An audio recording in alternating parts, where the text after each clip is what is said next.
classe média é extremamente importante, né?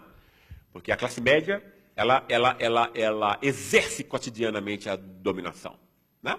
Os ricos mandam e ficam lá engordando as suas contas bancárias, mas quem suja as mãos e faz o trabalho sujo da dominação somos nós, é a classe média, né? Escreve, decide, implementa, etc, etc. Né?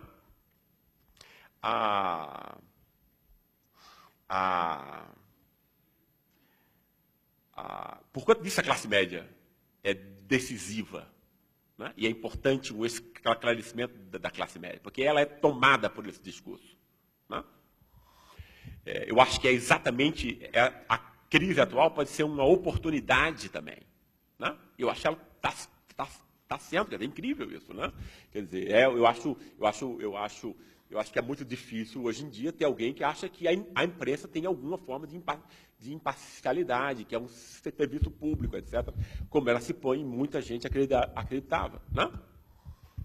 É óbvio que não é. Né? É um circo, é uma palhaçada. Né?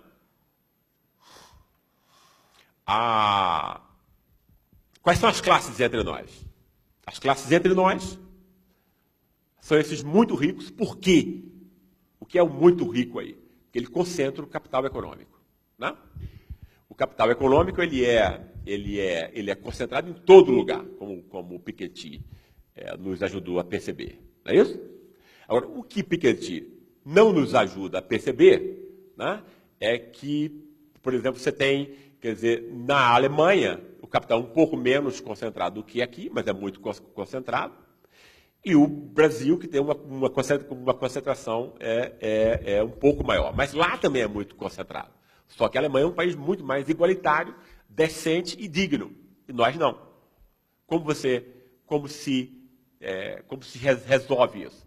É porque Piketty não fala de um outro capital, que é tão importante quanto o capital econômico, que é o capital cultural. Né? Em países como França, Alemanha, Inglaterra, etc., o capital cultural é democratizado para 70%, 80% da população. Capital cultural útil, de última geração, reconhecido, importante, etc.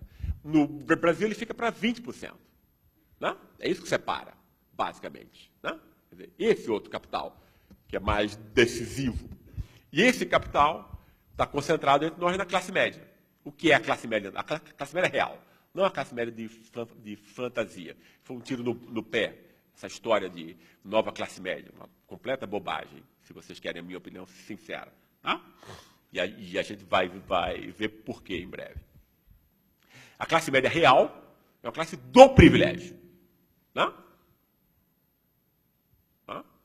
Para que a gente saiba por que uma classe do privilégio entre nós é uma classe revolucionária que sai às ruas, aí a gente tem que acrescentar a doença. Não? Não? Ou seja, entre nós a gente tem um racismo de classe que não podia ser veiculado. Não? Entre nós sempre houve um assassinato indiscriminado dos pobres entre nós. Foi sempre uma política pública informal. Não? Matou-se pobres, né, aos milhares, etc. Morre pobre aqui, muito mais do que em guerras lá fora. Não é isso? Isso porque a polícia é ruim? Não, isso não tem nada a ver com a polícia. Tem a ver com o apoio que a classe média dá a essa política. Ela quer matar pobre. Odeia o pobre. Tem vergonha do pobre. Né? Estava começando a ficar com muita raiva, mas não podia dizer, né, que o pobre agora pode ir para o aeroporto, frequentar os mesmos lugares, ir para shopping center. Que história é essa? Né? E sem poder reclamar. Não é isso? Aí agora encontraram a racionalização, no sentido psicanalítico, ou seja, né, emoções que são agora que podem ser expressas por uma pseudo-racionalidade, que é a corrupção aonde, pessoal? Nunca é no mercado, aonde é mesmo? No Estado. Não? Mas é no Estado só? É no Estado inteiro, em todos os partidos? É? Não. É só em partido de esquerda, né?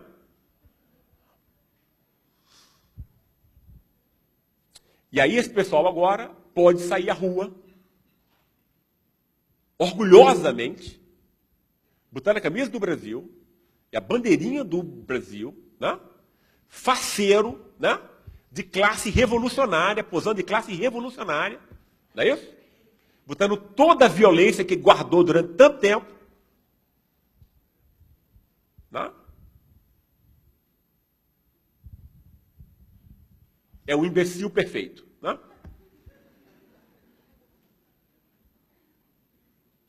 E aí dizem depois que esse cara ele tem mais cultura e educação do que os pobres. Esse cara sequer lê alguma coisa, a não ser pela dose de veneno midiático que a gente está fazendo uma pesquisa, né? E o pessoal de classe média no Brasil se informa como? Porque trabalha muito e tal, para numa cidade como São Paulo e tal, né? Chega em casa às 10 horas, aí se informa pela Globo News, vai dormir com o Merval Pereira, né? Aí ele acorda, vai pro trabalho e ouve, isso é empiria, pessoal, tá? Empiria, tá? Lê entrevista, aí liga a CBN, aí acorda com Carlos Alberto Sardenberg, né? Aí esse cara se acha mais inteligente do que os outros, entende? Abaixo dessas duas classes, mas a classe média não é só isso, né? Por exemplo, essas entrevistas que a gente está fazendo permitem ver o quê? A classe média tem várias frações, né? Quer dizer, certamente a gente vai melhorar essa análise, mas existem pelo menos 4 frações dela que são perceptíveis, né? Na esquerda você tem uma classe média de capital cultural, né? Vários devem estar nessa sala, não é isso? Mas que é minoritária, mas tem, e é crítica, né? Tem no lado da classe média, mais pelo capital cultural do que pelo capital econômico, tem também o que eu chamo provocativamente de classe média de Oslo, né? Que é o pessoal que fica afetadíssimo com a caça às baleias, né? Mas tem a maior indiferença, a miséria que rola ao redor dele, no bairro dele, na rua dele, etc, etc. Né? O cara tem uma agenda norueguesa. O cara é norueguês, irmão. Né? Pô, né? Como não? Ele liga para o amigo dele em Estocolmo e começa a conversar sobre esse negócio. Né?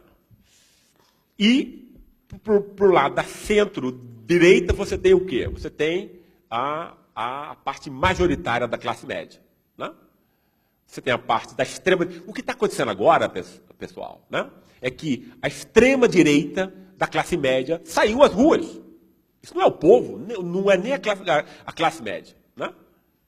É a parte fascista da classe média brasileira, né? Que odeia a política, odeia os pobres. Basicamente. Essa é a concepção de mundo desse povo. Né? Agora, as besteiras que a direita cometeu em vários desses, quer dizer, estava muito articulado tudo, com operadores jurídicos, a imprensa e tal, para ninguém mandava informação, o outro parecia o Barcelona jogando, né? Tá de pé em pé, um toque-toque, tá, aí o cara ficou desesperado para prender o ex-presidente, não é isso? Aí começou a fazer besteira, né? Agora fica óbvio, né, certas partidarizações, que não é a figura do ex-presidente. Não vamos ser tolos, vamos usar a nossa inteligência. Né? O que se está querendo pegar é as classes que são representadas por esse cara. Né? Elas que têm que sair da política de vez. É isso que é inaguentável. Abaixo dessas duas classes, são as classes do privilégio. Por quê? Né? Porque, claro, o privilégio econômico, ele é... E eu já fiquei animado, eu estou entrando na 1 hora, não tem jeito.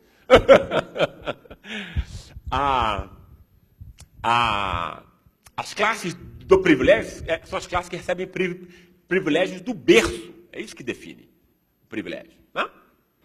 Seja títulos de propriedade, como na classe alta, quer dizer, que detém o capital econômico, seja nas classes médias, que recebem do berço o quê? O estímulo para a reprodução do capital cultural altamente valorizado. Por isso que é importante a gente perceber como a classe efetivamente é construída. Né? Como é que se constrói o privilegiado de classe média? O cara, desde o berço, começa a ter estímulos, né? Tal, cinema, ver o pai lendo, a mãe contando história cheia de fantasia e tal, começa a ver como é importante língua estrangeira, leitura e tal. Para aí você chega 5 anos na escola, um campeão. Né? E tem a segurança, o dinheiro entra em parte, claro, aí você compra o tempo livre do filho, diz, não, você só estuda, meu filho. Né? Tal. E nas classes populares entre nós, não é assim. O cara começa a trabalhar já com 12, 13, 14 anos. Todas as classes populares têm que ajudar na família já, cedo. Né? Aí não pode fazer nenhuma coisa, nem a outra muito bem. Né? Alguns heróis conseguem, mas é poucos. Né? E existem poucos heróis. Como é nas classes populares? Né? Se você pegar a ralé, né? O cara não está brincando com um livro cheio né, de estímulos, ele está brincando com o carrinho de mão de pedreiro do pai. Ele está aprendendo afetivamente a ser trabalhador manual. A mãe e o pai nunca tiveram estímulos para a leitura. Ele vai reproduzir isso. Aí vai chegar na escola, como nós vimos, sem capacidade de se concentrar. Eu não sabia que existia isso. Né? Eu achava, como todo mundo, que a capacidade de se concentrar fosse natural, como ter 2 olhos e 2 ouvidos. Não é. É um privilégio de classe. Porque você pode chegar à escola sem esses estímulos. Aí você aprende um pouquinho, mas vai repetir como os caras diziam para a gente nas entrevistas. Né? Ou seja, eu ficava olhando a lousa 3, 4 horas, não conseguia aprender. Né? Depois de ler 50 entrevistas assim, tipo, cai a ficha, né? Depois, então, claro, se você fica olhando a lousa sem aprender, porque falta o quê? Capacidade de se concentrar. Aí você não aprende, aí você sai analfabeto funcional. Né? A classe produz isso antes de tudo. Pessoas diferencialmente capacitadas para competir depois no mundo pela luta incessante por todos os recursos escassos. Né? Aí depois o cara da classe média vai falar, sabe de quê, pessoal? Meritocracia. Tem um mérito, irmão. Pô, não sou preguiçoso, sou inteligente. Né? Todo mérito individual é construído socialmente. Né? É isso que as classes fazem. Né? E aí, nesse nosso livro sobre a ralé, o que foi que a gente fez? A gente fez, né, quer dizer, o homem da ralé, a mulher da ralé. Fizemos um estudo sobre racismo também, porque, claro, o racismo também é extremamente importante, embora a classe seja mais, eu acho. O tema das instituições, as instituições dos pobres. Né? A escola que não ensina, o hospital que não cura. Né? Ou seja, a má-fé institucional. Né? O que é a má-fé aí? Você é uma instituição que diz uma coisa que vai fazer outra. Né? Uma escola que, no fundo, vai dar o carimbo de que, olha, você não conseguiu aqui e tal, né? A gente vai deixar você passar, porque, afinal, a gente tem que fazer uma contagem final razoável aqui para a gente. Aí tem um carimbo, você é burro, preguiçoso, igual você acha que você é, porque você não vai fazer nada com esse diploma. Né? Não é isso? Precisa conhecer o público. Quais são as carências desse público? Quais são as necessidades de um país como o nosso? Em que a gente pensa que o público é um só, e aí a gente pensa que o público é um só, por quê? Porque as pessoas que estão dirigindo essas coisas são de classe média, aí imagina que todos os outros são de classe média também, vão reagir como ele. Claro que vai dar errado. Não? Não tem política pública que vai dar certo assim.